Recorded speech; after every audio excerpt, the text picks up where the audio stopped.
Hello students, welcome back. This is Manish Pawar and you are watching CBL Chetan Bharat learning. कैसे हैं आप लोग? All good?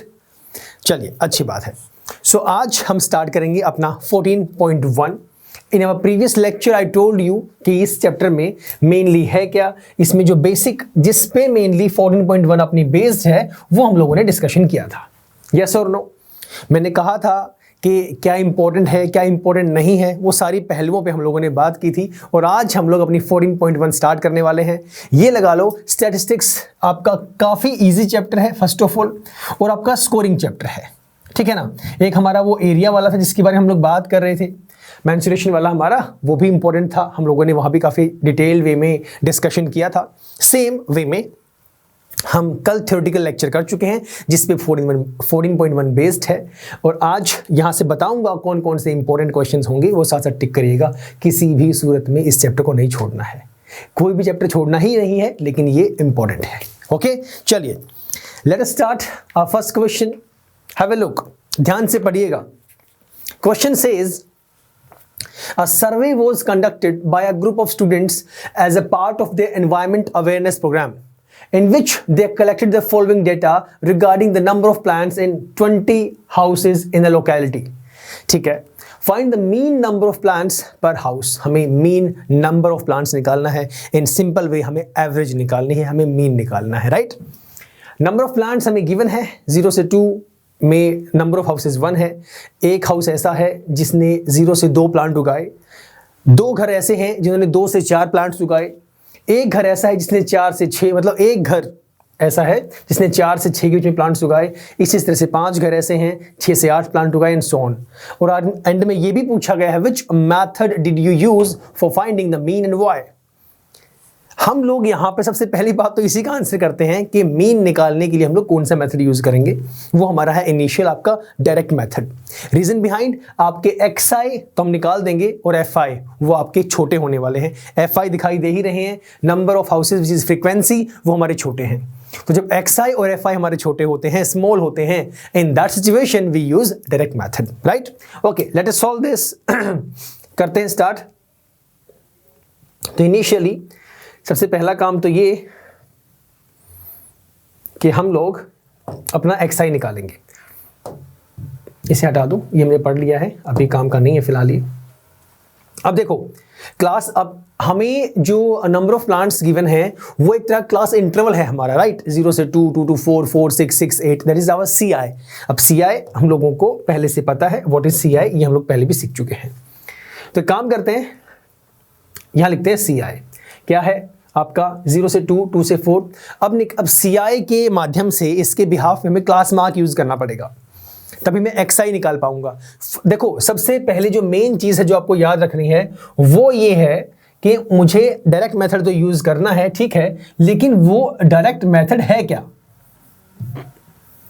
What it says? It says कि mean निकालने के लिए फॉर्मूला डायरेक्ट मेथड का है, that is sigma fi xi upon sigma fi। Yes और नो?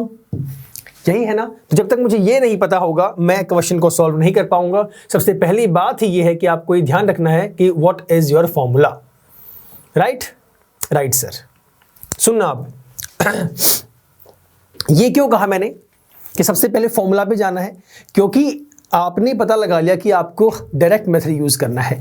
डायरेक्ट मेथड में कौन कौन सी टर्म्स हैं वो मुझे पता होंगी। सिग्मा fi xi, मुझे fi पता लगाना है, मुझे xi पता लगाना है, मुझे दोनों का मल्टीप्लिकेशन करना है और उन वैल्यूज का सम करना है, डिवाइड करना है सिग्मा fi से, फ्रीक्वेंसीज के सम से।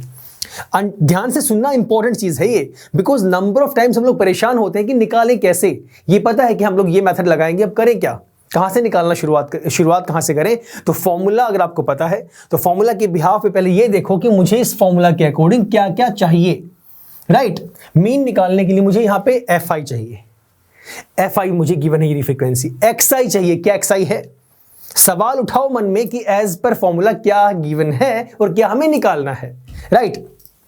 फ्रीक्वेंसी गिवन है, ये रही है सारी fi's हैं आपकी, फ्रीक्वेंसीज गिवन है जो कि नंबर ऑफ हाउसेज गिवन है, frequency is the number, right.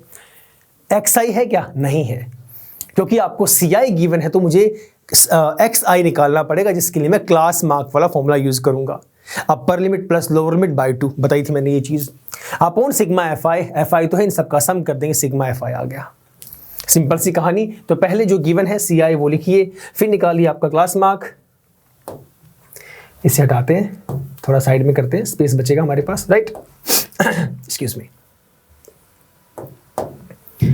Late us talk about C I. उसके बाद निकालेंगे आपका एक्स आई, फिर आपका एफ आई और फिर आपका एफ आई एक्स आई।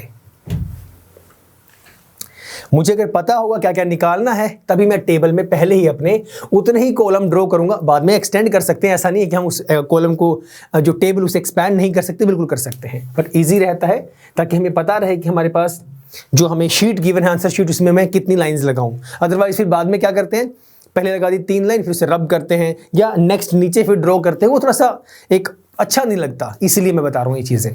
चलो सी आई जो गिवन है 0 से 2, फिर लास्ट 12 to 14, 0 से 2, 2 to 4, 4 to 6, 6 to 8, 8 to 10, 10 to 12, भाई थोड़ा ऊपर होना पड़ेगा तेरे को, 10 to 12 and last one is 12 to 14। Done, ये आ गया हमारा सी आई। एक्स आई निकालने के लिए मुझे क्लास मार्क यूज करना पड़ेगा, अपना upper limit plus lower limit by में आपका 2, यही था, बिल्कुल सर यही था, तो यूज कर दो।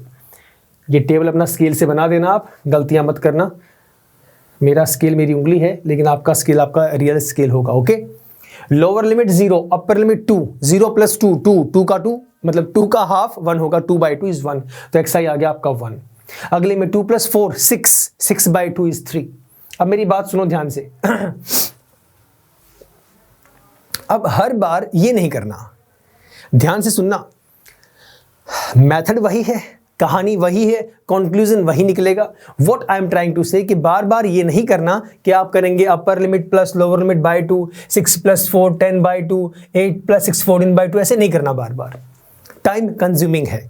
मुझे ये पता है कि इनमें सब में सेम डिफरेंस है, 0 से 2 का डिफरेंस है, 2 to 4 2 का डिफरेंस है, 4 to 6 2 का डिफरेंस है, सभी में 2 का ही डिफरेंस है, right.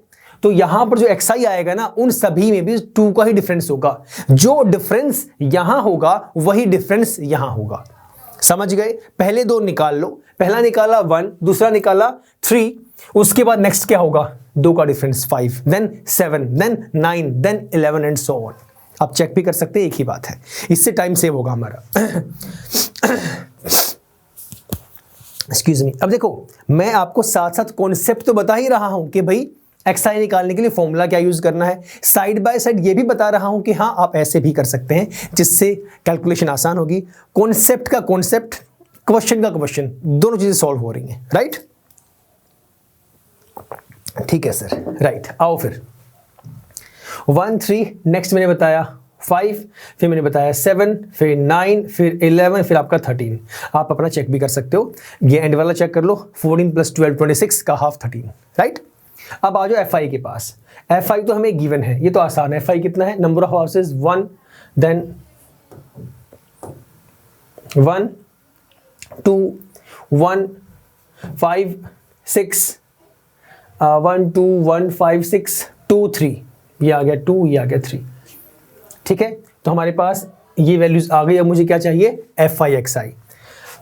F I X I चाहिए, साथ में एफ आई का सम भी चाहिए। ये हमारे पास एफ आई है तो यहाँ पे निकाल दूंगा, लिखेंगे आप पेंसिल से, सिग्मा एफ आई लिखना है, ये चीज़ टेबल के अंदर मिस नहीं करना है। लिखेंगे यहाँ सिग्मा एफ आई, सबको प्लस कर दीजिएगा, कितनी वैल्यू आएगी, 1 2 3 1 4 5 9 6 15 2 17 और 3 20।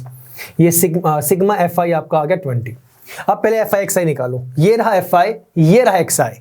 F I into x I multiply करेंगे, 1 इंटू 1 ये 1 आ गया, 2 3 6 आ गया, 5 1 5 आ गया, 5 7 35, 9 6 54 मतलब 54। उसके बाद 11 2 22, 13 3 39। इन सबको प्लस कर दो, 9 2 11 4 15 5 20 5 25 और 6 31 और 1 32 का 2 कैरी 3 3 3 6 5 11 2 13 और 3 16। ये आपका आ गया एफ आई एक्स आई का सम। आपने एफ आई एक्स आई भी निकाल दिया क्योंकि तभी मैं उनका सम निकाल पाऊंगा। तो ये पहले आपने इसे सॉल्व किया, पहले एफ आई निकाला, ऑलरेडी गिवन था, आपने xi निकाला, ये रहा निकाल दिया आपने, दोनों को मल्टीप्लाई किया fi इंटू xi, मल्टीप्लाई करने के बाद जो वैल्यूज है सबका सिग्मा किया, this sigma says summation, addition, तो वही आपने किया, we did addition, right. Denominator के अंदर सिग्मा fi, कहाँ है fi, ये रहा, इसका सबका सम कर दिया, तो 162/20 ये हमारे पास वैल्यू आ गई, इस फॉर्मूला में पुट कर दो, आंसर आ गया। तो this is equal to sigma fi xi, ये रहा 162 अपॉन में आपका 20, ये आपकी वैल्यू 8 पॉइंट समथिंग के आसपास आई, क्योंकि 28 या 160 होता है, तो 2860, तो लगभग अप्रोक्सीमेटली जो वैल्यू हमारे पास आ गई almost equal to 8, this is the value of mean, ये आपका आंसर है। बोलो भाई, कोई परेशानी, कोई दिक्कत यहां तक? बताओ। मैं ये नहीं कह रहा कि इसको पूरा नहीं निकाल सकते, इससे पूरा निकाल सकते हैं। ये 20.1 आ गया, पूरा करने तो पूरा कर लो। 8.1 आ गया, 20 से कट करेंगे तो 8.1 आ गया। मैंने अप्रोक्सीमेटली आपको बता दिया कि 8 के आसपास आपका आंसर आएगा। समझ गए? कैलकुलेशन में परेशानी नहीं आएगी, कैलकुलेशन आप कर सकते हैं easily, you can solve. 10th में हो चुके हैं, कैलकुलेशन में दिक्कत नहीं आएगी। दिक्कत आएगी तो वो ये आएगी कि हम लोगों को ड्रॉ करना है, उस टेबल में कितने कॉलम्स हमें ड्रॉ करने वो पहले ही देखना है, कौन सा मेथड लगाना है वो पहले ही देखना है। इफ दे मेंशन कि आपको डायरेक्ट यूज करना है, हम डायरेक्ट यूज करेंगे। इफ दे से आपको अज्यूम्ड मीन मेथड यूज करना है तो हम वही करेंगे। इफ दे डोंट मेंशन कि कौन सा मेथड यूज करना है तो आप मार्क्स के अकॉर्डिंग भी देखेंगे कितने मार्क्स का क्वेश्चन है, राइट। ज़्यादा मार्क्स का होगा हम स्टेप डेविएशन यूज करेंगे, उससे कम अज्यूम्ड मीन मेथड, सबसे कम आपका डायरेक्ट मेथड। सिंपल सा फंडा। इसके अलावा एक तरीका मैंने ये भी बताया आप लोगों को मेनली कि आपके xi और fi की वैल्यू पे भी डिपेंड करता है कौन सा फॉर्मूला यूज करेंगे, राइट। क्लियर है? तो फिलहाल इतना ही सर, मिलेंगे नेक्स्ट क्लास में, इससे आगे हम लोग स्टार्ट करेंगे, right. Till the time stay safe, stay healthy and yes keep smiling. Bye bye, take care.